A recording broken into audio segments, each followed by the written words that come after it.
This approach is the third approach, the Beckett/suffering approach.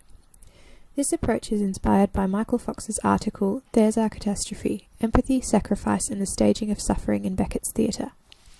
While this is not a Beckett play, I wanted to apply Fox's idea of the audience empathising with the actor's suffering. I was interested in the different ways in which this suffering could impact the actor and their performance.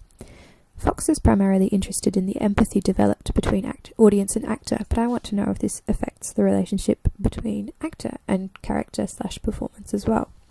Specifically, he notes that the theatre, therefore, can never become simply an art of representation, since the actor's subjectivity is never wholly subsumed by the performance and the actor always possesses the potential to disrupt the illusion. I thought this would be an interesting counterpoint to the Stanislavski version, as in that version I am endeavouring to temporarily put myself to one side and become someone else.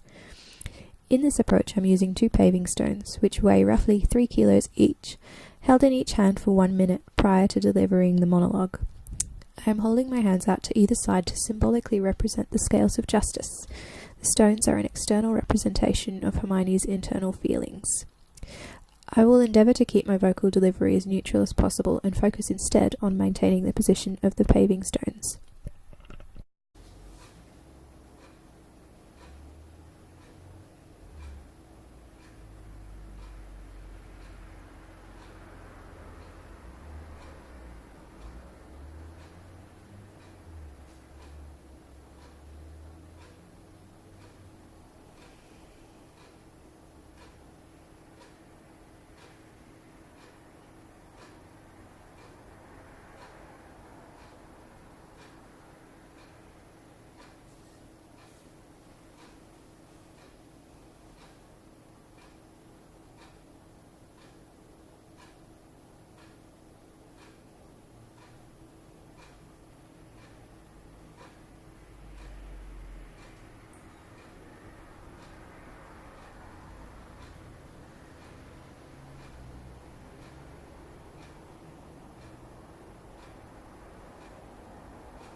Since what I am to say must be but that which contradicts my accusation, and the testimony on my part no other but what comes from myself, it shall scarce boot me to say, not guilty.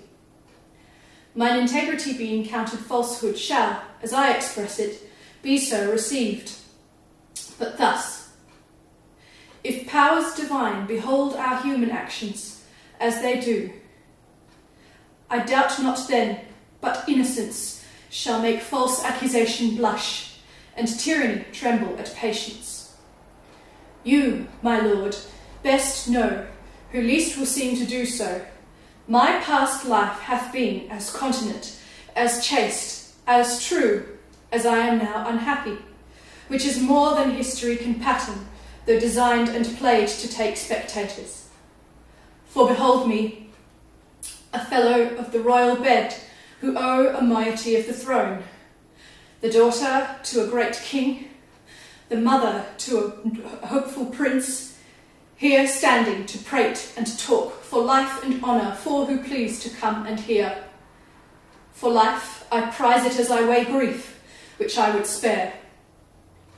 For honour 'tis a derivative from me to mine, and only that I stand for.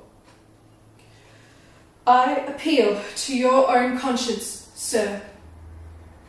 Before Polixenes came to your court, how I was in your grace, how merited to be so.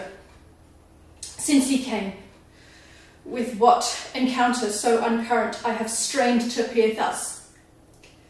If one jot beyond the bound of honour, or an act or will that way inclining, hardened be the hearts of all who hear me, and my nearest of kin cry fire upon my grave.